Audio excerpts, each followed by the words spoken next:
So what do these people need to get started? Why aren't they starting? We all know the answer is fear. But the difference with you guys or me or anybody who's followed through is we're more afraid of what life would be like if we don't follow through than the person who's willing to settle for what they got and kind of hope it'll change and maybe purchase something for the moment and then not follow through on it.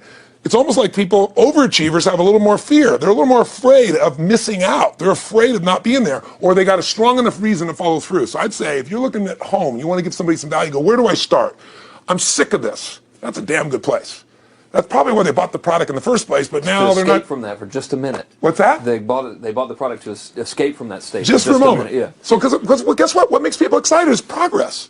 You don't have to be at the goal yet to feel alive again. You have to make progress. And the first step to progress is making a decision and buying the product. But then they don't do the second step, which is open the damn thing up. I think another powerful distinction that you're hitting on here is the fact that a lot of people that have breakthroughs in their lives, like including Frank and I both in different, success stories, situations, whatever you want to call them, is that, people typically hit rock bottom before that must is a reality. You're right. So in thinking of that, because a lot of things as well, like we hear in marketing, like if you had a gun to your head right now and you had to make money in the next, 48 hours, what would you do?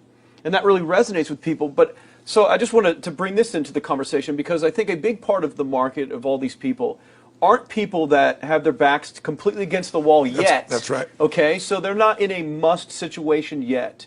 They're in a desire situation where they're okay in their lives. They do have big dreams and ambitions. They do want greater things. But it's not pushing them yet to the point where they will do what it takes to master something. Must. So what do you think? How do people go from not having their backs against the wall when they have no choice to say, I'm totally sick of this, to conditioning their minds to go from their situation where they are, which may be okay, to getting something greater? Well, think about this. What pisses you off and what excites you is all relative. $300 a week, no, $2,500 excites him more, that memory to this day, than even the $1 million, he did in his first 24-hour version, right? Or you breaking the 4 minute mile, $1 million. That must have been out of your mind. Tell me about that for a second. What did that feel like? You make $1 million in 24 hours. Nobody in history of the internet's done it. Euphoria. Yeah. It's unbelievable. What was your? It wasn't even about the money. That's exactly right. That's exactly right. It wasn't really about the money. No, it wasn't. I wasn't thinking like, that's how many cars I can buy. No. It just wasn't. It was just breaking through like another barrier of progress. So at that point, it wasn't about your back to your wall. At that point, what it was really about... It was a further point for my fear, is what it really was. Further point for your fear, and for some people, and I think in some cases, it's also a recognition of who I am and what I'm capable of. So for somebody whose life is already great, this is about, what if I could take on another skill that could create more freedom for my life? And just saying, I'm not going to go out and try and do it all perfectly right now. What I'm going to do for the next 8 weeks, I'm going to create a little ritual. I'm going to do one thing a day to condition my mind, right, so that I get strong, so I follow through. I'm going to read something. I'm going to listen to something. I'm going to immerse myself. I'm going to go for an intense jog, or I'm going to go lift weights, but I'm going to do it consciously to get in a state where I'm going to follow through. That's number one, because people follow through when they're in state. Second, I'm going to get clear about why this is a must for me. It's not because my back's against the wall, but because I want to master an area of life that could create some freedom. I'm not going to master it overnight, but I got the system, I got the plan. I'm going to do one thing a day. I'm going to work on one subject a week. This week's going to be about figuring out what the right product or industry is. Next week's going to be basics of building traffic. And each week I'm going to make a little progress, and I'm going to get to a goal, whatever that is. I'm going to make $1,000, my $300 in a week. I'm going to get to my $2,500. That first $2,500 is the most excited. Unbelievable. The first $300. I remember it's the most life-changing too. It is the most life-changing. I remember I was supposed to be a truck driver, making $24,000 a year because I'd be making the most anybody in my family had ever made. How'd that work out for you? Yeah, real well. Thank God I'm not driving a truck, right? I think you could pull the truck. I figured out I could pull it with my finger, man. I could do it with my teeth. I could pull it with my teeth, right? 36 grand a year was the goal. If I could make 3 grand in a month. When I did that, was out of my mind. And then it was like, could I make 10 grand a month? Then it was 10 grand in a day, then 100 grand a day. Then could I make $1 million in a day? I had a day where I made $400 million in a day. The stock value of the company I took public, my personal stock. But it was probably after I did it, though, so it doesn't really count. I'm just joking with you. You're right. People don't remember who's first, Tony. 400 million, $1 million. Yeah, who cares? Who cares? No, I'm not saying that's amazing, though. I'm not saying to brag. It's because they told me when I was on stage, I had this audience of about 15,000 people at the Continental Center. It was during a stretch break. I was doing what I loved, rocking the house. Everybody's going crazy. And they go, the stock's worth $400 million right now. I was like, wow, that's cool. It's like, Okay, I don't want to sound stupid. It's like, what's next? And I went right back to what I loved. Once you break through, then it just becomes a game. The people that are getting your products have not yet broken through in most cases. The breakthrough happens by conditioning your mind every day, by feeding it a role model or story. It's putting yourself in a peak state where you follow through by getting physically strong. It's creating a little ritual of doing a little bit each day, and then you get momentum. But the most important thing of all is what we started out with. Why? Absolutely. Why is it a must for you? It doesn't have to be you're against the wall, but it has to be something you're hungry for, because the only difference in people is hunger. And if you're not hungry, get around people that are hungry and something will hit you. You watch a conversation, you get around people that are doing better, and all of a sudden you start going, my life sucks. I remember I went to a guy in LA. He's one of the most multi-billionaire guy, I'll never forget. And I lived in the Del Mar Castle, and I was really proud. That was like the symbol of me having taken myself from being poor to providing for my family this great place. It's built from castles in Europe overlooking the ocean, not far from you. And I went to this guy's house. He's a billionaire. He took me down to his wine cellar. I don't even drink wine. Went through this whole thing. At the end of the night, I was depressed. I lived in the Del Mar tenement, as far as I was concerned. I really was. I was like, I live in a crappy place, and all my standards changed. All of a sudden, I wasn't willing to settle for living that. All of a sudden, my back was to the wall in a different way, because as a man, I knew I was capable of more. So people can change their standard by getting around where it's better. People can change their standard by getting associated with what's true, like the bills they got to solve, the problems they got to do it. Or they can do it because they're excited, because it's something new they want to take on. Everyone's different, but they got to find the why, and they got to come up with some daily rituals to get them going, and just do a step at a time. That's where you get momentum. Awesome. That is awesome. So, think about it. What's the holy grail between somebody taking action or not? It's one word: certainty.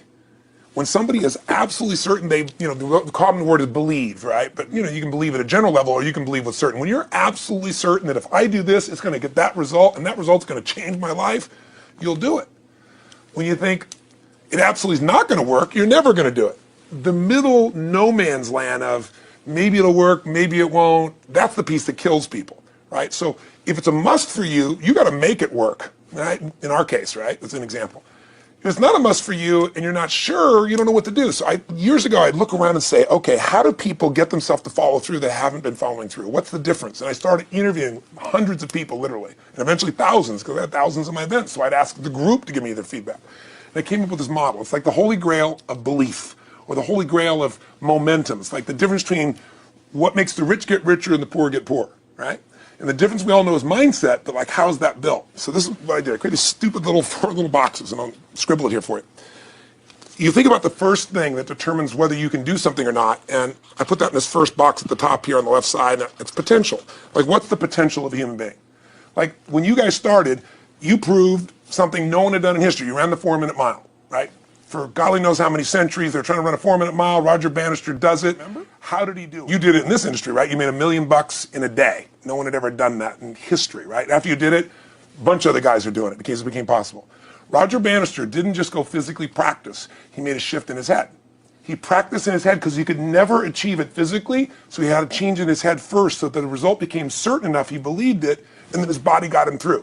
After Roger Bannister ran that 4-minute mile, within 2 years, 37 people ran a 4-minute mile. Wow. When no one in history had ever done it. Now, here's how it works.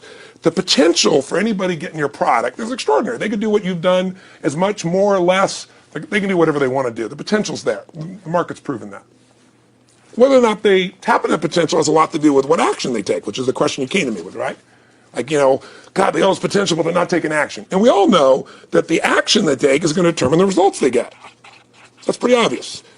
So most people have a belief about what their real potential is no matter what you tell them. And that affects how much action they take. And of course that affects the result. And then ironically, that result reinforces their belief. And then that belief affects it. So I'll give you an example. Let's say a person has unlimited potential, we all agree. But they take little action, little results. Why? Because they have to start with a problem with their belief. They don't believe it's really going to happen for me. Maybe for Frank Kearns because he's got the cool hair and stuff, or maybe it's for you because you're so driven, but it's not me. Maybe Tony Robbins because he's a freak, got these big teeth. Whatever their thought process is, right? They got this thing, right? But what happens is, if you believe that there's very little potential, how much action are you going to take? Nothing, little. And when you take little potential with a little action, what kind of results do you get? lousy little results. And when you get little results, what does that do to your belief? You go, see, I told you this was a waste of time, told you this wouldn't work. And then what happens? You tap even less potential. You take even less action. You get even worse results, and your belief gets even weaker. And this sucker feeds on itself until you are in the downward spiral. It's poisonous. It's poisonous and it's self-fulfilling. Now, what if something could happen that could come along and fill you with a sense of absolute certainty? Not like I believe, but mean where you know. In you guys' case, mine as well, we knew because we had to. Because we burned the boats. There was no other option. We had to find a way. We weren't going to live that way. We all did it in different ways and for different reasons, but in essence, that was it. If you get yourself in a state of certainty that this is going to work, I'm going to find the way, and if this doesn't work, I will make the way, then you tap a lot more potential. And when you're certain in your potential, you take massive action. When you take massive action, you really believe in something, you get great results. When you get great results, your brain goes, see, I told you I was a stud. I told you this thing would work out. Now you're even stronger. You tap more potential, take greater action, greater results. That's how you went from $300 in a week to $2,500 in 5 days to $100,000 in a month to $1 million in a day. Same thing with you. And we get momentum. That's why the rich get richer and the poor get poorer. Now some people go out and they go, well, I'm going to take a bunch of action. All right, I'm going to open this product. I'm going to try it. And they'll say to you, I even did it.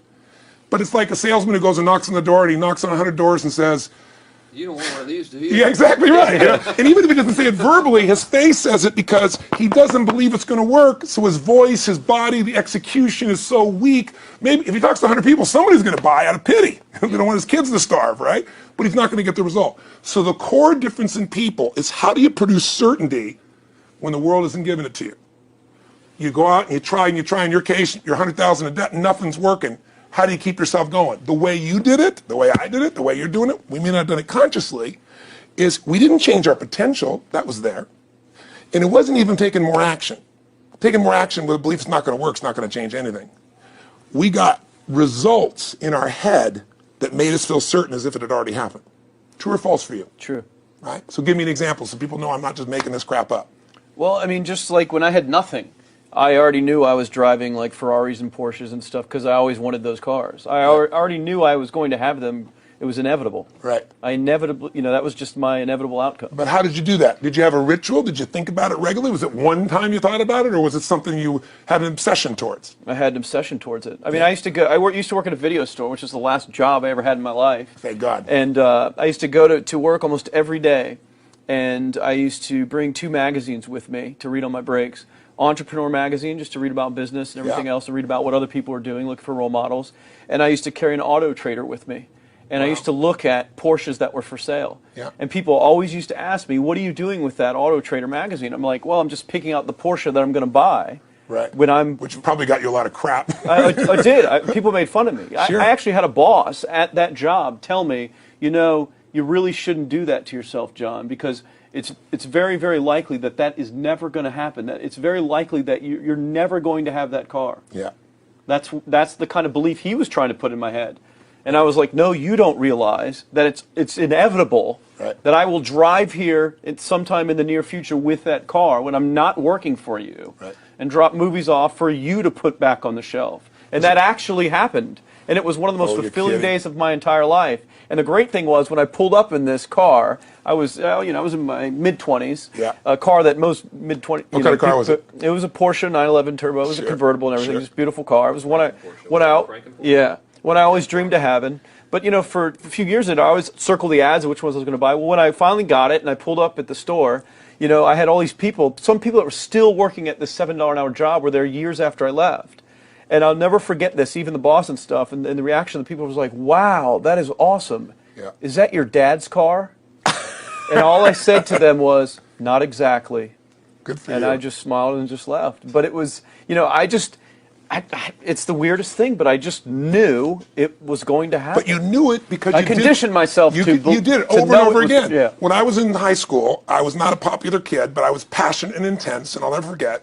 Some people some particular girls gave me some crap, and a guy too. And I wrote in their journals or their annual yearbook at the end, I wrote, someday, I said, you treated me like hell. Someday I'll be rich and famous, and you'll be an effing truck driver. And you'll be sitting there, I'll be with with this beautiful woman of my life, rich, and you'll be watching me on television thinking, you wish you would have treated me better. I actually wrote this shit in people's annuals because I went to a 10-year high school reunion. One of the people friends showed me this stuff, great. right? But it's like, I burned the bridges, baby. I was like, this is how it's going to be. So I'll give you a perfect example of this. You know, they did studies, many have been done at this element, where they want to say, how much does the mind affect performance? So take basketball. I've worked with a lot of NBA players and turned them around, and one of the problems many of them have is they'll choke on the free throw line. You know, well, everybody knows in that case, if you normally shoot really well and now you're not, something's interfering, something's getting in front of your state, some uncertainty, right? Obviously. So they take a group and say, we're going to make them better. How do you make somebody better who's got this mental block? So they take a group of guys and they're going to do free throws, and they do one group where they just practice for 6 weeks. Totally intense practice, and I forget the number of free throws, but they got to do this many free throws every day.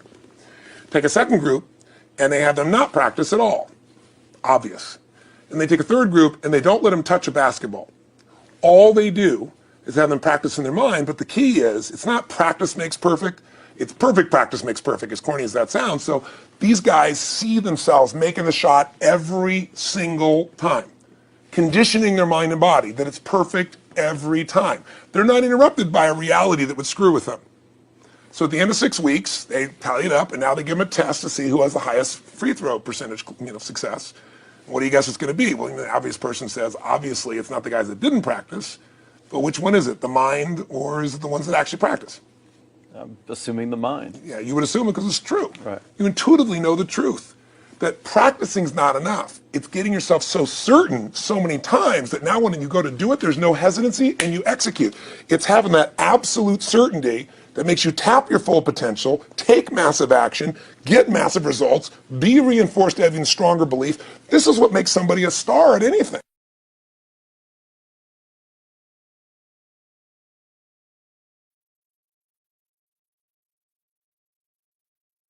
Welcome back to Your Breakthrough. We're going to talk in this session about the exact formula for what creates long-term happiness, what creates unhappiness, what creates suffering, and what the antidotes are, of which there's only 3. How do I know this? I've had the privilege of being with 4 million people now from 100 countries around the world in live seminars, and I've seen everything you can imagine. I mean, from the most successful people in the world to the singularly most challenged people you could possibly imagine. I've dealt with people with multiple personality disorders, 52 different personalities, and how to put them back together. And I've dealt with people with no personality who have a much bigger problem. No matter what the diversity of people I've dealt with and the diversity you've seen in this show, the ultimate question I'm always asking is, how do I help people to break through? The question is, what are you breaking through to? In essence, all of us at some level to feel alive have to always feel like we're growing. When people ask me, what does it take to be happy? I always tell them one word: progress. Progress equals happiness. Even if you're not where you want to be yet, if you're on the road, if you're improving, if you're making progress, you're going to love it. You're going to feel alive. On the other hand, it doesn't matter how successful you are. If you stop growing, you start dying inside. Now, how does this relate to this session on breakthrough? Well, I'll say it's really simple. If you and I want to know what it takes to be happy, we have to understand what is our current blueprint of how our life's supposed to be. Now, what do I mean by blueprint? Well, we have a story in our head of how life's supposed to be. Some people's story is you work hard in school, you become really great, you're a nice person, you're a good person, and then you grow up and you take care of yourself and you find the ideal man and you fall in love and you have a white picket fence and you have 3 perfect children and you live happily ever after.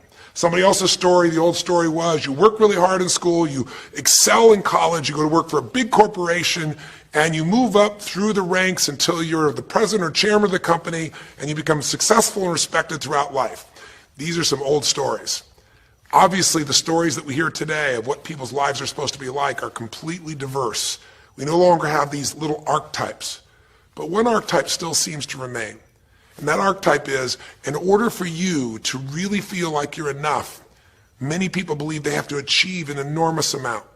They may do it in different ways. They may do it by building a company and taking it public when they're 27 or 25 years old, or they find and create a new technology, or they become a very special doctor. But we live in a culture in the West that teaches people that you're not enough unless you do something really special and unique, and we define special and unique in interesting ways.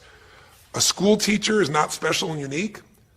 A mother who stays home with her children day and night, sculpting their minds, their bodies, their souls, and their future is not special. We live in a world today where we treat teachers like they're nobody and pay them accordingly, and we wonder why our children seem to have challenges in learning and growing or being engaged in school. We spend thousands of dollars on some item like a computer, but what we look at overall we invest in for the teacher and for that person who's the personal connection with them is so small. We live in a society where many women look down and say, well, you're just a housewife, you're just a mother. See, some of the pain we have in our society is not because there's one right or one wrong approach, but because we try to make everybody fit into some particular approach to life. Here's what's going to make you happy or make you unhappy in life. It's real simple. Let's do a quick test. If you're in a situation right now where you look at your life, I know there's an area of your life that you probably feel pretty darn good about. Even if you're not happy with your finances, I bet you feel damn good close to your kids. Or if you're not close to your kids, maybe you don't have any kids, maybe you feel really good about your career. If you're doing not so good in your career, maybe you got a really great body that you've trimmed down or strengthened up, or you really shaped yourself the way you want, muscularly or in the way you look. Or if that's not happening, maybe you feel a really special connection with God, or really close to your mother or father or your family, whatever. Almost everybody has an area of their life they feel really good about if they're honest and if they're fair to themselves. What's an area of your life you really feel happy about? And I want you to think about it for a moment, truthfully. What's an area in your life today that if you wanted to be happy about it, you really could feel proud about it? You could feel like it's an area you're doing darn well in. And if you're really hard on yourself, there's still an area. What's an area? I want you to think of it right now. And I want you to think of that area, whether it's your body or your finances or your career or your intimate relationship or your relationship with your kids or your relationship with your creator, whatever it is. I want you to think about, why are you happy with that area of your life right now today? Why are you happy with that area of your life right now today? Really think about it. If you were in a seminar with me, I'd have you write this down. And if you can put me on hold here for a second, because I'd like to reveal to you what the formula is for happiness. And if I say there's a formula for happiness and here's what it is, you're going to go, yeah, sure, that's what he says. But if you put down the answer and we can see the formula is real without me telling you what it is, you get to look at your own life and say it matches. You're going to know this is right. So you could stop this right now if you want, put me on hold, and just write down what's an area of your life you're really, really happy about, you're really pleased with, or you could be if you wanted to focus on it. And why are you happy with that part of your life right now? Even if you're not happy with everything, what's the area you're happy with and why? Put me on hold right now, or if you're not going to do that, just think for a moment. Why? Specifically, be real. Why? Now, when I ask this, if you turn me back on now, if I ask this of an audience, I'll have people write this down for a few minutes, and I'll call on people, and I'll say, share with the person next to you first.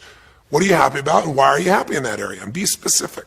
And after they share, I'll have people stand up, I'll call on a variety of people, and I say, ma'am, tell me, what are you happy about? And she'll say, well, honestly, I'm really happy with my body. She goes, I never thought I'd say that, but I used to be so unhappy with it, and I did some things, I pushed myself through, and now I exercise regularly, and I'm not perfect, but I feel fit, I feel strong, I feel energetic, and that's really, it just feels good to me.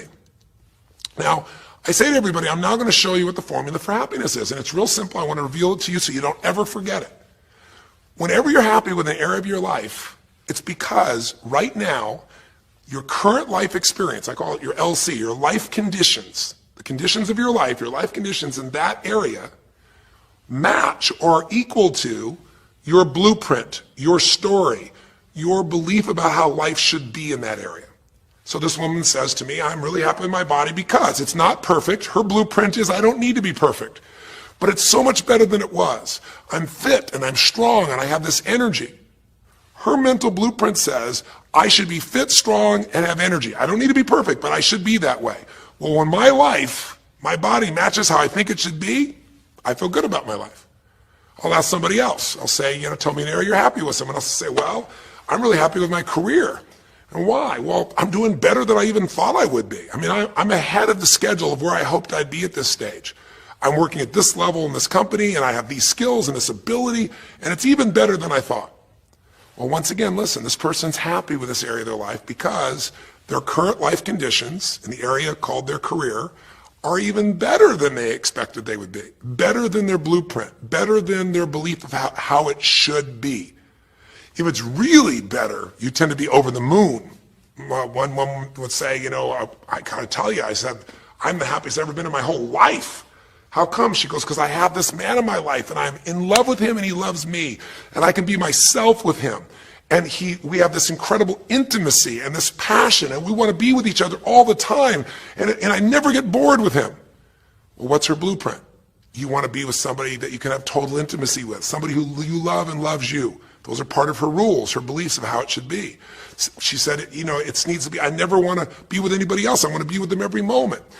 Her blueprint about how life should be and the way she lives, her relationship's even better than she hoped. When it's better than you hope, you're going to be totally excited. So think about this then. What's an area you're not happy with? Let's see if we can find the formula for unhappiness. If the formula for happiness is to be able to meet your expectations or exceed them, that really makes you excited, but to be happy, you gotta at least meet it. It doesn't have to be perfect, but if you generally are meeting what you expect you want from your life in that area, you feel good. Life conditions match blueprint, feel good. So what makes you feel bad? What creates pain, stress, frustration? Real easy way to figure it out. Answer this question. What's an area of your life you're not happy with? I mean, be honest with yourself. And even if your life is great in all kinds of ways, I'm sure there's an area you'd like to improve. Anybody who's honest, if they're doing great in their career, very often they don't take care of their body so much. If they're really focused on their body, very often they find themselves in a position where they're not spending enough time with their kids. Or if they're spending time with their kids, their intimate relationship's not doing so well. Because it's the nature of human beings to focus on areas they feel comfortable with and strong in and give those time. And the areas they don't feel so strong and they go, I don't have time for it. What they're really saying is, I don't feel very competent in that area. So what's an area of your life that you are not as happy with? I mean, it's healthy, honestly, to look at areas and say, I don't like it, I want more. This whole concept of a breakthrough is about how do I close the gap between where I am right now and where I want to be. That's what we're here to do. It's like, here's where I want to be, here's where I am. It's healthy to see there's a gap. That makes me have this hunger, this drive to grow, to feel alive, to expand as a human being. So what's an area you're not pleased with? Is it your body? Is it your finances? Is it your career? Is it your spiritual life or lack thereof in terms of feeling connected in that area? Is it your kids? Right? What's the area? What's the area that's not where you want it to be? And then answer for a moment, why aren't you happy with that area of your life right now? Why specifically today are you not happy with that area of your life at this stage of your time of your life? Again, you can stop this and write it down. Might be useful for you. Or if you're going to keep it running, you can stop it and you'll turn it right back on and I'll kick into it. Do that now. Or if you kept it running, then just I'll give you what happens. I have people write this down and they don't like this exercise so much. Well, I don't like my body, or I don't like my finances, I don't like my career, I don't like the person I'm in a relationship with, I don't like myself the way I'm in relationships. Why? And they write it all down. Have people share back and forth. I call on people, and the lesson's pretty clear. I tell people in advance, here's the formula for unhappiness. I'll show you before you do anything else. When your life conditions, the way you're living your life today, does not match, it doesn't equal your blueprint, your story of how it's supposed to be, then you're going to have disappointment, frustration, or pain. If your life is way different than the way you think it's supposed to be, you can have enormous pain. If it's a little different, you might feel stressed. Make sense? So people stand up and I say, tell me, what's the area you're not happy with? And the person says, well, I'm really not happy with my finances. And I go, why? And they say, because I'm doing worse now than I was 5 years ago.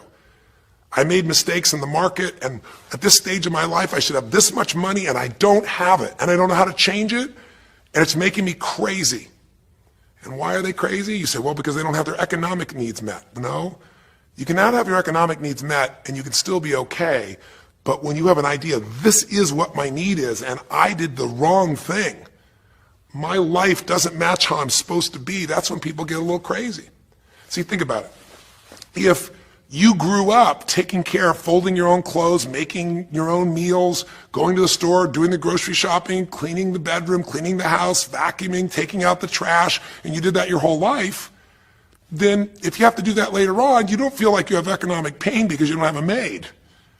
But if you grew up in an environment where everything was done for you, you never have to work, and now suddenly you have to work incredibly hard to just pay enough money to pay your bills, and all of a sudden food is building up and the house is dirty and your clothes aren't folded and nothing matches, you might find yourself really angry and frustrated because you have a different story about how life's supposed to be than how it is. Someone else will say, well, I'll tell you why, because I'm in a situation now where, I'm 30 pounds heavier than I should be. Should be is the key word.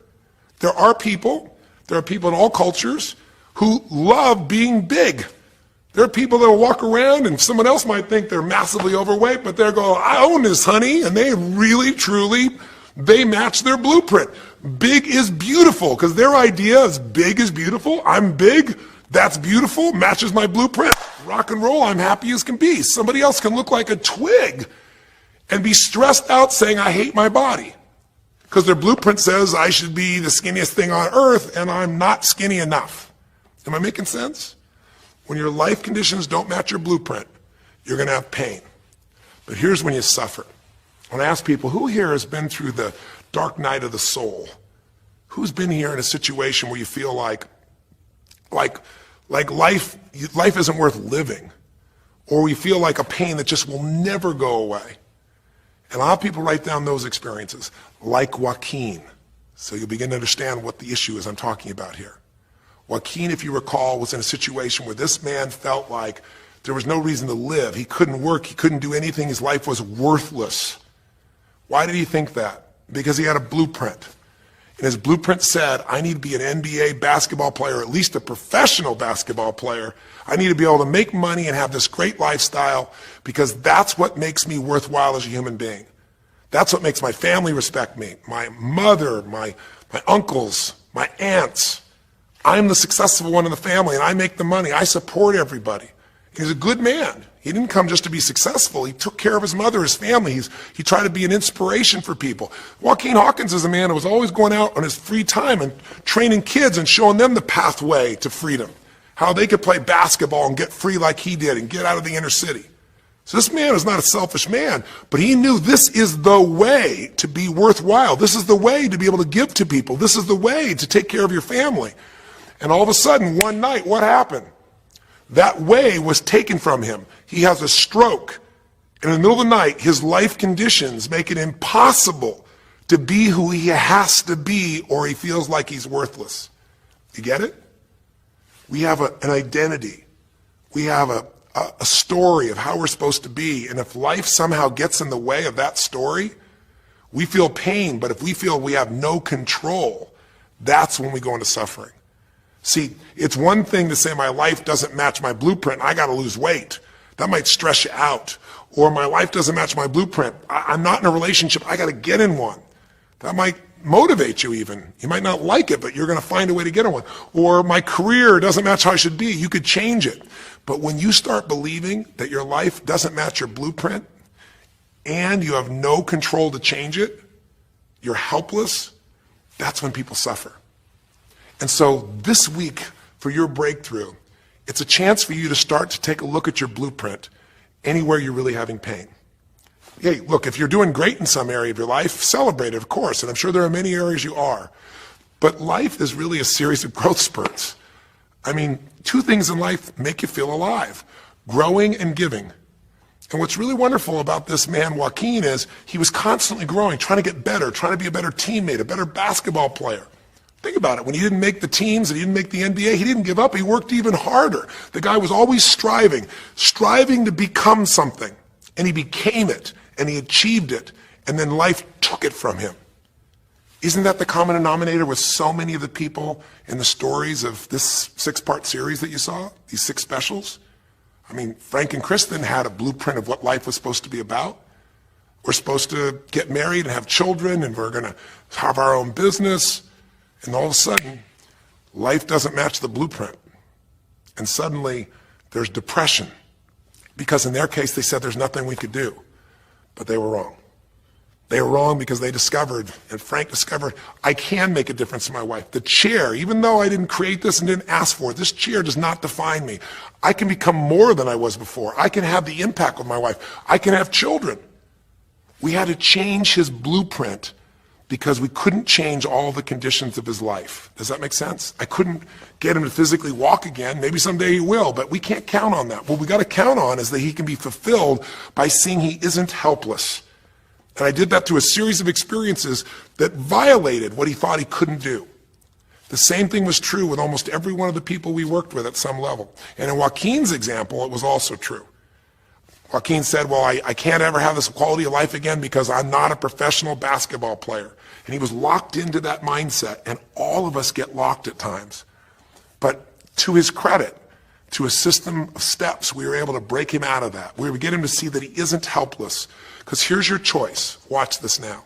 If you're suffering, if you're in pain, your life doesn't match how you think it should be, and you think you're helpless to change it, now you have only three choices. Choice one, blame something. And that's what Joaquin did, if you recall. He blamed his coach, he blamed what happened to him, and of course these things were outside his control. But he blamed his coach, and a big part of the healing, getting him to see, hey, you know what, all that anger, all that resentment inside of you, Joaquin, A, it's not based on the truth, and B, like Nelson Mandela said, having resentment in your soul is like drinking poison and hoping that your enemy will die. It doesn't work that way. And when Joaquin was able to break out, his breakthrough was a change in perception, to realize this coach wasn't stopping me. I just felt like I lost everything, and so I don't know how to change it, so I'm looking for something to be mad about, someone to blame, so I don't have to blame myself, or I don't have to feel so helpless. Because when you're angry, you don't feel so helpless. You feel strong for the moment, even though it's a fake strength. When he was able to make that breakthrough, he could stop blaming. Because these are your three choices. When life doesn't match how you think it should be, blame something. An event, someone else, or yourself. As we talked about earlier in this series, blame games just destroy you. There's no progress when you blame. For the moment, you feel okay, but nothing changes. What are your real choices? You only have two choices in life.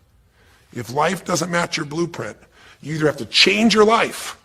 That is, you got to say, you know what, my body isn't there, I'm going to go work out. My relationship isn't there, I'm going to change it. I'm not making what I got to make, I'm going to retool, I'm going to get a new skill, I'm going to go back to school, I'm going to start a business, I'm going to do something. You have to do something to change your life. Or, in order for you to be happy, if you can't change your life, you're going to have to change your blueprint. Usually in life, it requires a little bit of each. Does that make sense? And if you change your life and change your blueprint, you can have an extraordinary life. And what you witnessed this man do was, once he let go of his anger and his denial, once he started to look at things, he began to find, by spending time with his family, that he was worthwhile being loved whether he played basketball or not. Of course, he'd love to play basketball, but professional basketball was no longer a part of it. And we got to get Joaquin to shift that. And Joaquin is a metaphor for all of us. Because all of us are going to have times in our life when what we want or think life should be like isn't going to match how life really is. Those moments, if we blame, our life goes into pain. If we change, we can change our life and match our blueprint. But we have to also know when it's not within our control. And that's how we're able to make a shift and change what our story is for our life, what our expectations are, not by lowering them, but by changing what that model really is. I hope this makes sense to you. I'll give you a great example. Years ago, I do a lot of work with business people, celebrities, people of all kinds of walks of life. And I was dealing with a group of people, and they knew a very, very powerful celebrity. And to give that person privacy, I won't tell you too many details, so you can't figure out exactly who it is, but it would be a person who was very successful as a woman, who was extremely attractive by cultural standards, a woman who's had a lot of dear friends, a lot of deep respect, so great skill, great ability, extremely talented, quite attractive, quite wealthy in financial terms, and lots of great friends. This would be, for most people's idea, the ultimate blueprint. If your life matches that description, you must have an incredible life. But ironically, this particular individual, as famous as they were, was depressed all the time. They had seemingly everything, and yet the person was depressed. How do you get depressed when you're smart, and you're strong, and you're beautiful, and you got great friends, and you're rich, and you're famous? Well, it's real simple. People said, I don't know what it is. Everyone's tried to help her. She's been through counseling. She's got all these different drugs. Nothing's working. She's taking antidepressants, and she's still depressed, which is not uncommon, by the way. Because if you change the way you feel physically, but you still see your life doesn't match how you think it should be at some level, and you feel like you're helpless to change it, you're going to be depressed. So I said, bring her to me. I said, I can help her. I know that sounds like hyperbole, but I absolutely can help her. Well, how do you know that, Tony? Because I already know what the problem is. I know if someone's depressed, it's because they feel helpless because their life doesn't match how they think it should be. I just don't know what her blueprint is, but we'll find out what it is, and we'll either help her change her life, or we'll help her change her blueprint, or both. Long story short, and very quickly, I'll tell you the core of it. She came to me and she spent maybe the first half an hour telling me, apologizing, saying, I know I should be happier. I know it's silly for me to be depressed. I don't know why I'm so depressed. I know I should be grateful for what I have, and I am grateful. And it was all these reasons why she knows she should feel good, but still didn't. And I tried to finally explain to her, listen, I don't care about that. I care about you. The fact that you're not happy has nothing to do with what you have or don't have. The fact that you're not happy is that your life doesn't match the way you think it should be. And you have some idea of how you think it should be. And worse, if you're this depressed after all this time, you feel like you can't do anything. You have no power to change it. You feel helpless. And she looked at me in a certain way, and I said, so what is that? What did you want your life to be like? She goes, well, it sounds stupid. I said, it's not going to sound stupid to me. She said, well, I don't know. I just always, since I was a little girl, dreamed that I would be married, and I would have 3 basically perfect children, and they would love me totally, and I loved my husband, he loved me, and I said, okay, so how's that working for you so far? And she said, well, I think you know, because she's a pretty famous person. She said, I'm divorced twice, I have no children, and I'm now X age. And to give you a clue, that age would be an age where having a child, your own natural child at least, barring a medical miracle, is not going to happen. So I said to her, well, why don't you just adopt? She goes, no, that's not it. And so what I had to dig under is, remember we talked in one of the earlier sessions about there's the surface problem and then there's the deeper desire or need. So I said to her, I said, well, what if you couldn't have the husband but you could have the kids? And she smiled and she said, I'd take that. I said, well, why not adopt a kid? She goes, no, it has to be my own blood children. So I kept digging to find out what was behind her blueprint. Because your blueprint is just a projection of what you think you need to be happy. But as human beings, we're notoriously ineffective at knowing it's going to make us happy. So much that we think we're going to make us happy, we get there and we go, is this all there is? So many things that we think are going to make us miserable and we can never deal with, we go through it and we can handle it. We're not good at projecting these things. All kinds of studies will show this. So I said to her, well, what are you hoping to get from these 3 children? Why do they have to be your blood children? And she finally said, well, if they're my blood children, I know they'll always love me. They'll never leave me. What was she looking for? Unconditional love. She had this big blueprint that said, White House, picket fence, 3 children, perfect husband, all these different things. But what was behind that was a need to feel like she could have love that would be certain and wouldn't go away. So I can help her meet that need. So I said to her, I said, well, maybe one reason you don't have a husband is because every time you look at one, you're trying to figure out if he's going to get you those 3 kids in time and how that's going to happen. And maybe he feels a little stressed when you're looking at him this way because he can feel what's going on behind your bed, even if he doesn't know what the words are. And she started to laugh. She goes, I guess I've probably been that way a good portion of my life. And she goes, people wonder, why I'm so uptight. I said, you're uptight because you felt like you're running out of time trying to meet some picture. But I said, all you really want is love. I said, don't you have a lot of love in your life? Tell me about your friends. And gradually, I got her to start seeing this love that she was trying to get was already here. It didn't match the picture. Maybe we could paint a new picture of what life could really be like and make sure that picture met her deepest needs. That's basically what we did with Joaquin. Joaquin wanted to be a professional basketball player because he loved basketball, yes, but also because he wanted to be that man who was a leader. He wanted to be the man who was the good man. He wanted to be the one who brought energy to people. He wanted to be the man people would look up to. He wanted to be the man who could take care of his family in style, all of his family, not just his daughters and his wife, but other people as well. Underneath it all, he wanted to know that he mattered. And through the process that you saw in this show, he began to find out that he didn't need to be angry at the world, that yes, his blueprint was taken from him, but his soul and his ability to be a special human being that could touch other people was not taken from him.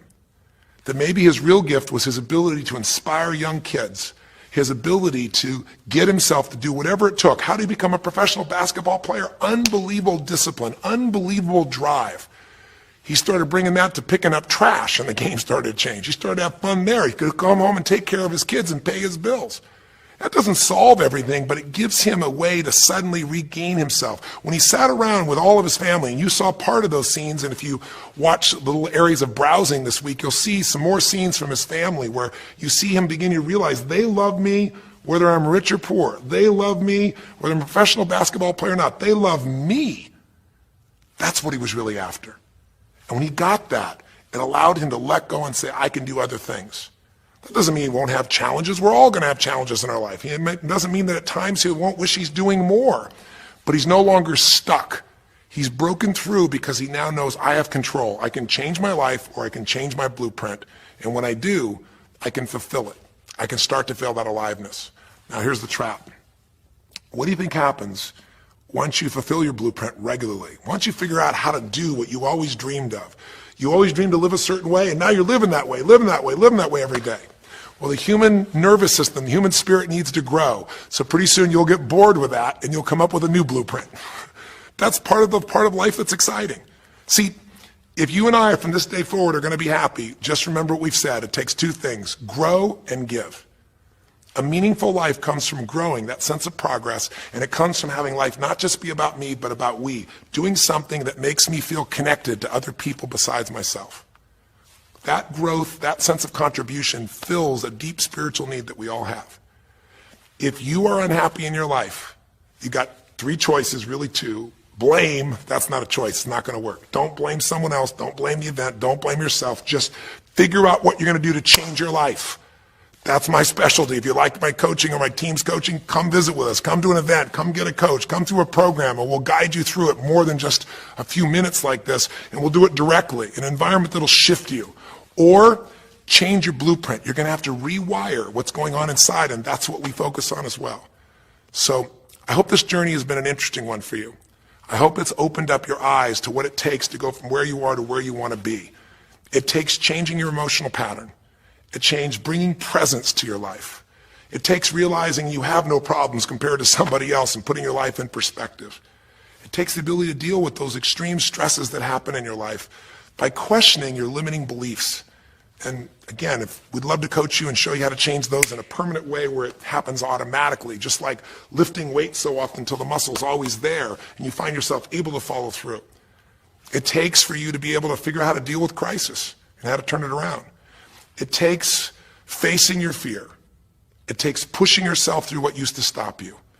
It takes putting yourself in a position where you connect to what's more important than just yourself, what you value than just yourself. And it takes, I think in this case also, the ability to realize that no matter what happens to you, you're more than that moment.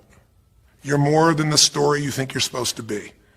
And that even when you're not matching what you think you need to be, maybe there's a reason for that. Maybe you're having to find a different part of yourself that's going to fulfill you at a much deeper level.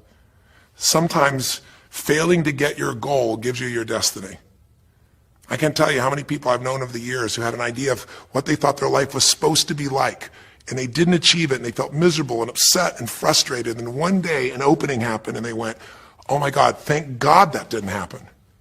I think it's Garth Brooks had a great song, and it's a song about when he was in high school, and he was in love with this girl, infatuated with her, and she didn't even know that he existed. And he prayed to God every day that she would notice him, that she would fall in love with him. And then sure enough, she never did. He was so disappointed.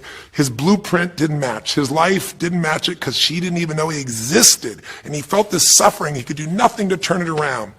Well, 15 years later, he became a guy named Garth Brooks, somebody everybody knew, and he could rock, stadiums with his energy and his song and his music. And he goes back to be at his high school reunion. I think it was his 15-year reunion, if I remember correctly. I don't remember the exact year, but all I remember is he said he saw that woman that he was so obsessed by. He was looking forward to seeing her. And now he was Garth Brooks, and he met her. And after he met her and spent some time with her, he wrote a song called Thank God for Unanswered Prayers. Sometimes not getting your blueprint's the best thing that ever happened, because the disappointment drives you to find something more important inside of you.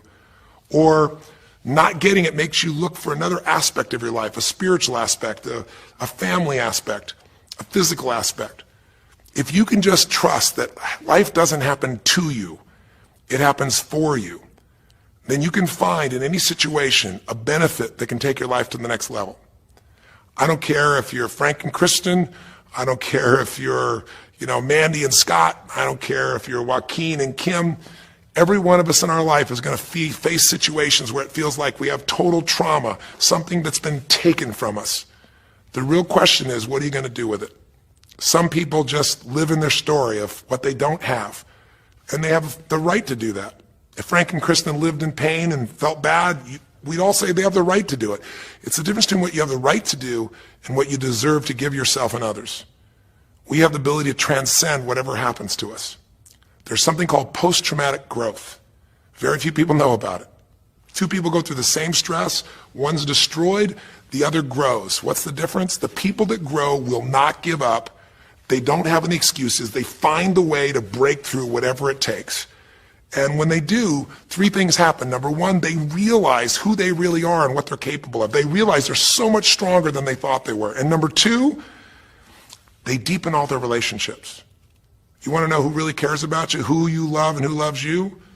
Go through some tragedy. Go through some hard times. All your Facebook friends go away. Your real friends, your real family shows up for you, and you show up for them. And it deepens your relationships. And the third thing happens, if you can push yourself through and break through whatever challenges life gives you, is each time you have a breakthrough, you get stronger. And it almost like builds a psychological immunity in you, where suddenly, all of a sudden, it's like stuff happens, you know stuff's going to happen, and you're not scared of it anymore. Because after you've been through a stroke, after you've been through, losing the use of some of your body, your senses, after you lose a family member, and you break through to that, you get to the other side, it's like, give me your best shot, life. It's almost like there's this psychological immunity that says, I'm ready for whatever life will give me. I don't want challenges, but if they're here, I know I can handle them. That strength of spirit is what creates a sense of freedom and joy in life. And that strength of spirit basically comes from living a life where you are constantly and never-ending filling your way to improve yourself and to help others. That's my mission, and if we can serve you again in the future, I hope you'll check us out. There's 3 ways you can continue to participate with us. You can come to an event.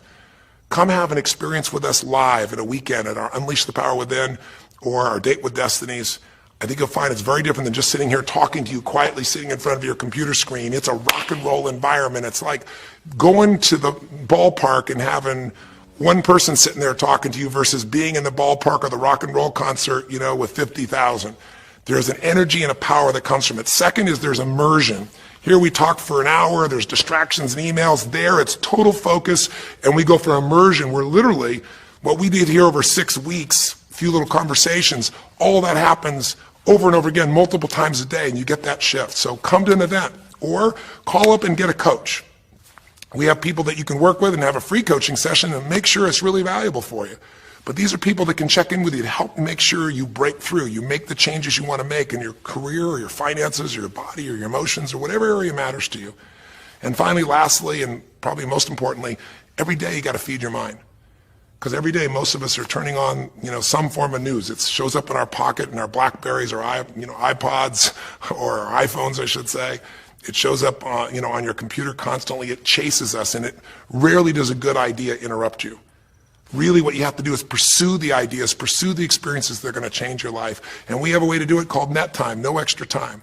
A way where you can keep feeding your mind the stuff that really matters with some products or services. So if you're interested in any of those things, be sure to click on your interest of an event or interest in having a free coaching session, or maybe try one of our audio programs, because the other challenge here is with video, you got to sit here potentially and watch me, but with audio, you can do it while you're working out, you can do it while you're cleaning the house, you can do it while you're driving in the car, while you're getting to work. We'd love to continue serving you in any way we can. I know I've gone long in this session, but I really want you to think about, how can I get my life the way I want it to be? The way I do it is I figure out what my blueprint is and I update it for what life is. I change my life, match my blueprint, and suddenly my life feels full and alive. Thank you for the time that we spent together here. I've really enjoyed our time, and I hope that this breakthrough series reminds you to never settle for less than you can be. Never settle for less than you can give or you can share. Live strong, live with passion, and God bless. The United States has had its credit rating downgraded for the first time in its history. We suffer from a fiscal cancer. It is growing within us. Soaring price of gasoline, now $3.67 a gallon on average.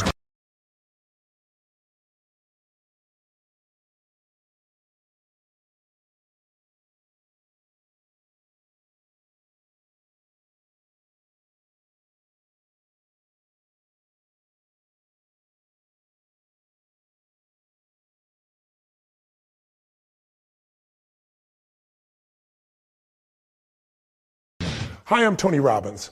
Listen, right now there's a debate raging in this country, especially in an election year, and it's a debate about how to solve the economic problems that we're all now facing.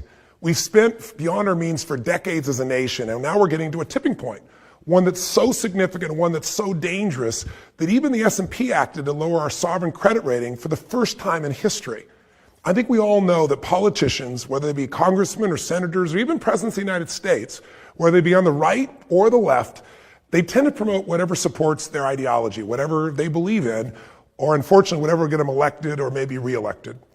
But if you're independent in your thinking, the raw and real facts, the data, the simple facts can be extremely helpful in answering this big current political debate, which is how do we become solvent once again as a nation? Can we get there just by raising taxes on, quote, millionaires and billionaires? Can we truly cover all our expenses by just soaking the rich? Or do we have to, as painful as it might sound, find a way to cut some of our expenses, even the difficult ones? Liberals say tax the rich and that'll do it. Conservatives say that'll destroy the economy and you have to cut expenses. Common sense, I think, says that we have to do both. Wouldn't you agree? Well, regardless of your political point of view, I think this quick video will give you a really cool perspective on the size of our economic challenge by demonstrating, based on this year's expenses, what our current Congress and the President has set up for 2012, what will it take in taxes to cover it all? What would it take if we taxed all the richest corporations, the richest people? Will it cover it, or how much more would we need? I think the answer might really blow your mind. So let's talk about these numbers, 1 million, 1 billion, and 1 trillion. I mean, you see these numbers being thrown around every day of our lives, and you hear the numbers like 1 trillion today. You never hear 1 million when you talk about the federal government. It's always billions and trillions are often discussed over pizza today. So how much is 1 million versus 1 billion? Our minds kind of go numb. One way to do it is to convert into something that you can relate to, like seconds. If I asked you, how long ago was 1 million seconds ago, what would your first gut reaction be? Don't try to think in your head, just in your gut. What's inside you? 1 million seconds, would that be a day ago, 1 million seconds ago, a week ago, a month ago, a year ago, 10 years ago, 20 years ago? What would you guess? The answer is 12 days ago. 1 million seconds was 12 days ago. Now, on the other hand, what would you say 1 billion seconds ago was? Well, again, if it's 12 days for 1 million, what would 1 billion seconds come up to? How far back would we have to go to get to 1 billion seconds so we get a sense of proportion? Well, some people might say, well, if it's 12 days for 1 million, maybe it's a year or 10 years or 20 years. No, in fact, it's 32 years to get to 1 billion seconds ago. It'd be 1980. To give you a perspective, President Carter was the President of the United States at that time. We had movies like The Shining or The Empire Strikes Back. In Iran, they had Americans hostage, if you remember that. Some conflicts, I guess, don't change no matter how long you go back. So that's the difference. 12 days versus 32 years. 1 million versus 1 billion. But the number we hear thrown around these days by politicians is $1 trillion. And the truth is we have $15.4 trillion in deficit in this country. And that doesn't count the unfunded liabilities that come from Medicare and Social Security, which some statistics show that it's up to $117 trillion. So how long would 1 trillion seconds ago have been? Again, 1 million is 12 days ago. 1 billion, 32 years ago. What would you think 1 trillion would be? 500 years? 1,000 years? The answer is 32,000 years, just short of 32,000 years. And to give you an idea, that's when man wasn't even known as man. When Homo sapiens, were in a very rare and unique form a long, long time ago. So that's 1 trillion, not 15 trillion. To give you some other sense of perspective, if you made $1 million every day, you earned $1 million every single day of your life, and you started in the time of Jesus Christ's birth, and every single day you made $1 million up to 2012, you wouldn't have even gotten close to earning $1 trillion. It would take you almost another 1,000 years to get to that number. And we're talking about 15 trillion in deficit, and we're talking about, or debt I should say, and we're talking about a situation with 117 trillion of unfunded liabilities. I'll just give you one more metaphor, an accurate one. If you took the 15 trillion that we owe, and you made it into dollar bills, and you put them end to end, side to side, you could cover every single highway and every country road in America 2 times over with literally dollar bills. It's such a staggering number, it's beyond imagination. And yet people throw these numbers around because people don't make much of a difference in their mind between $1 million and $1 billion. In fact, over 2 centuries, from the time of George Washington's administration all the way to the end of the Reagan administration, the U.S. accumulated a total debt of $2.2 trillion. Now today you might just say just $2.2 trillion, because here's what'll blow your mind. In the last 24 months alone, between August 2009 and August 2011, we've created an additional debt of $2.95 trillion, almost $3 trillion that we've accumulated literally in 2 years, more than it took us to accumulate in 200 of the previous years of all the American administrations. So now you get a chance to appreciate some hard work that comes from just one dedicated blogger taking the time to spell out for you in plain English what the issues really are. When I was looking online, trying to find ways to be able to show you a visual way to see quickly what the deficit is, or I should say what this year's spending is going to be and how we're going to meet it, I came across this blog by this man named Iowa Hawk, who is more of a conservative. I'm more independent, so I'm not going to use his inflammatory language, but what he did a damn good job of, and our research team went and did additional research on, is coming up with the real numbers. And this is his format. So I'm going to pretty much take what he got put it out in his blog and make it more visual for you in this video. So I want to thank you, Iowa Hawk, in advance for putting this brilliant information out. And you can find Iowa Hawk at iowahawk.typepad.com if you want to read his material. But be aware that he's more conservative in his personal approach. So he's a bit inflammatory if you're more independent or if you're more liberal in your approach. So I also want to thank my research team, because Iowa Hawk did this in 2010 for the 2011 budget, and we've gone through and done all the research my team has to give you the 2012 numbers. So these are the current numbers. So let's begin. Let's look at some basic research and try and figure out, how do we actually pay for this $379 trillion that President Obama and this Congress have planned to spend in 2012? By the way, that's $10.4 billion a day that we got to live on. Just think about it. America has to live on $10 billion a day, and we're borrowing more than $4 billion of that every single day just to stay afloat. So let's start with a calendar, and let's start at 12:01 a.m., January 1st. Now, according to Iowa Hawk, the only thing more evil to a liberal than a rich person is a rich corporation. So he takes those 2 corporations that he thinks most people that are liberal consider to be the most evil, which is ExxonMobil and Walmart, and he says, forget the high taxes. Let's just take every single penny of their combined 2011 global profits. That's $46.7 billion. Now, if we spend all of their profits, it only gets us from midnight on January 1st to 12:45 p.m. on January 5th. That's after taking the profits, all of them, global profits, of the 2 largest corporations in the world. So that's not too impressive. So he starts to say, let's look at this deeper. Let's take every single penny of profit, every penny that comes from the other 498 companies on the Fortune 500, all of it. That's $567 billion, and that still just gets us to 12:15 a.m. on February 29th, my birthday, leap year. This isn't getting us where we need to go. We've taken every dime of profit from the big Fortune 500 companies, and it's a few weeks after the Super Bowl, so what do? Maybe we go back and we just grab all the corporate advertising, all that was spent, which was $200 million. That'll run the country for about 28 minutes. But why stop there? Let's take all of the ad money, all the 46 years of Super Bowls. That totals $5.2 billion. If somehow we could have a retroactive tax and get all 46 years of all the money ever spent, we'd still only be able to get to 12:15 p.m. on the same day, February 29th. Look, it's obvious that we're not just getting where we want to go, so we can't just throw it off the backs of corporations.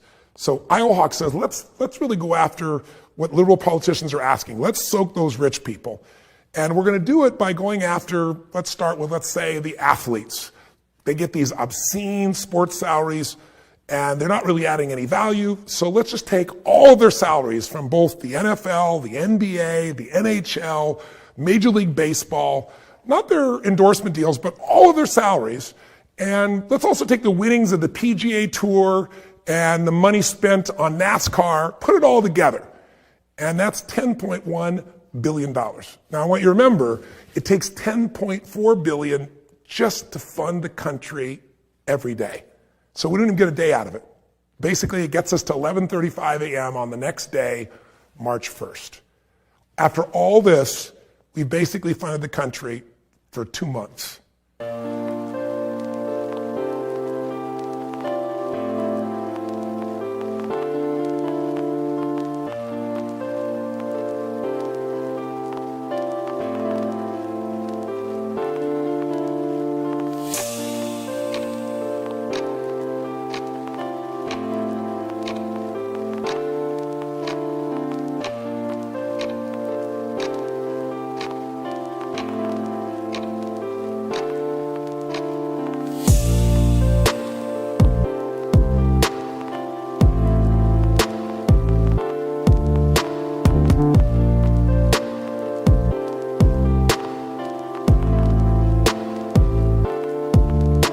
So look, forget the athletes. Take all their money, but that's obviously not going to be enough. So let's get to all the really rich people. Let's take 100% of every penny that anyone who makes above, say, $250,000 a year, certainly that'll take care of, all of our financial needs for the country for at least a year, won't it? Let's see. According to the Census Bureau, the U.S. Census Bureau, the number of households, U.S. households that are at that number, there's 117.5 million. The percentage of those households that make over $250,000 a year now, in that income range, is almost 2%. But let's round it up to 2%. And let's take that number and find out what it is. So that number of households really above $250,000 in income right now is 2,350,716 households.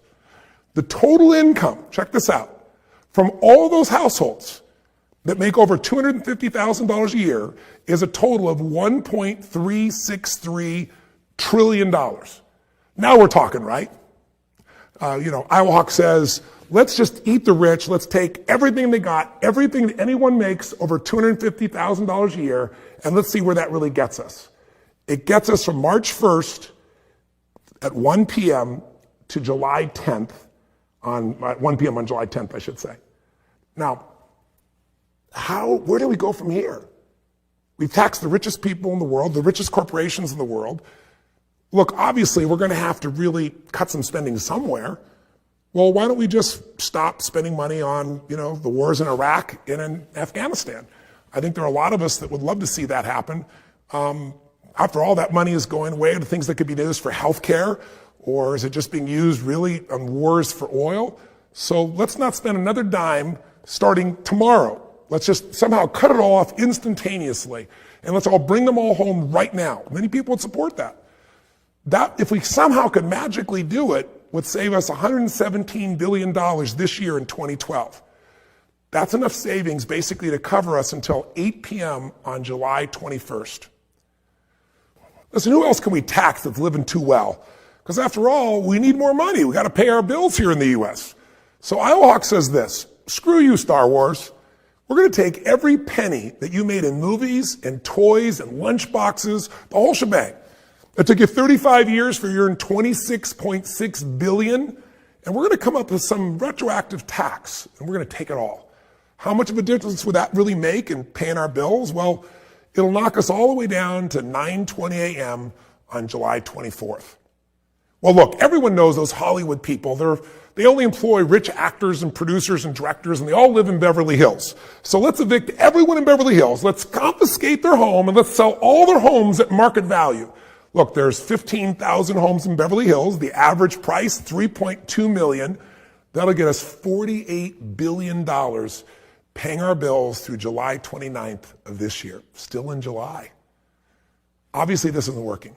So Iowa Hawk says, look, Michael Moore assures us that there's plenty of money out there, and it's all tied up with the rich. So guess what, liberal billionaires Warren Buffett and Bill Gates, he says, tough luck for you. His suggestion, you guys are worth $100 billion between the two of you. Maybe it's time for an accidental fall down the stairs. And through the inheritance tax, we will magically keep 50% of that loot, and that'll give us $50 billion to help pay our bills. How far will that get us this year? Well, really, if we killed them both off and took half of everything they have, it gets us to 7 p.m. on August 2nd of this year. All right, look, let's get serious. There's 398 more billionaires in America, according to the latest Forbes 400, with a combined total net worth of $1.4 trillion. He says if we can just arrange a few more hundred accidents at 50% death tax, kill them all off, take all their estate money, and we'll have another $700 billion. But even still, after killing all the U.S. billionaires and all the jobs and opportunities they create, it helps us pay our bills only till 2 a.m. on October 9th of this year. We're still not even to pay our bills for the entire year. Okay, let's forget this mamby-pamby 50% nonsense, he says. Kill all the billionaires and forget 50%. Forget their heirs. Take all of their money, all of it. They're all crooks anyway. Take everything and take, well, let's say the 100 or so other almost billionaires. Take everything they've got as well. And that just gets us another 32 days until 12:30 a.m. on November 10th. Well, that's the start of the holiday season, isn't it? So let's pull a little Grinch and let's take all the sales from all the holiday shopping that's expected this year, a whopping $469 billion. That should hold us over till 12:55 p.m. on December 25th. Merry Christmas, everyone. We're almost there. Now remember, this money is for America's poor, so in the spirit of Christmas, let's get rid of all that foreign aid, those dying children, AIDS, all those things that we're trying to make a difference with. Let's get rid of all that. It's $53.3 billion. Let's keep it for ourselves. That gets us until 3:55 p.m. on December 30th. So I'm sorry, but we've still got a date and a little change to pay for. So to cover the remaining $13.8 billion, we're going to have to hit up every single man, woman, and child in America for $44 each to keep America intact and pay our bills for that final 32 hours of our year, which of course finally gets us to 12 o'clock, January 1st, 2013. Happy New Year, everybody. But what happens next? You see, we've taken all the profits and all the salaries and all the assets and the expenses and the revenues and the holdings of the rich and those corporations, and we've liquidated them. So what happens when you kill off the golden goose? There's no more golden eggs. There's no more profits. There's no more revenues that are available for tax and thus fund our government. What are we going to do? Yet President Obama and our Congress, meanwhile, they're proposing we spend another $3.8 trillion in 2013. And somehow, magically, we're going to spend even more, but he projects somehow that our deficit will be smaller, that somehow our revenues will grow this year. He projected that in 2012, and it wasn't true. Same numbers. He said we'd have a $900 billion deficit. In reality, it's going to be $1.3 trillion, being off by 30, 35, 40%, whatever that number may be. That assumes, by the way, $2.9 trillion in revenues. But where are you going to get revenues from when you kill off all of the possibilities, all of the private enterprise? See, we've destroyed the private capital. We've destroyed advertising revenues. We've destroyed professional sports. We've taken every penny that people have put into new businesses to pay for things, and it's all gone. We ate the rich. We ate everything they had, and we scraped through for 1 year. Now what do? Something to think about. I hope this video stimulates you to think about what solutions are. I'm not suggesting we can only cut spending. We're going to have to raise revenues as well, I believe. But what do you believe is what really matters? And how will you use your voice to educate other people, or maybe use your vote to make a difference in the world that we live in, where people think about a million, a billion, and trillion as numbers instead of lives, instead of decisions, hard decisions we've got to make. I hope this has been stimulating, and I'd be interested to hear your feedback. All the best to you. Live strong and live with passion. I'm Tony Robbins.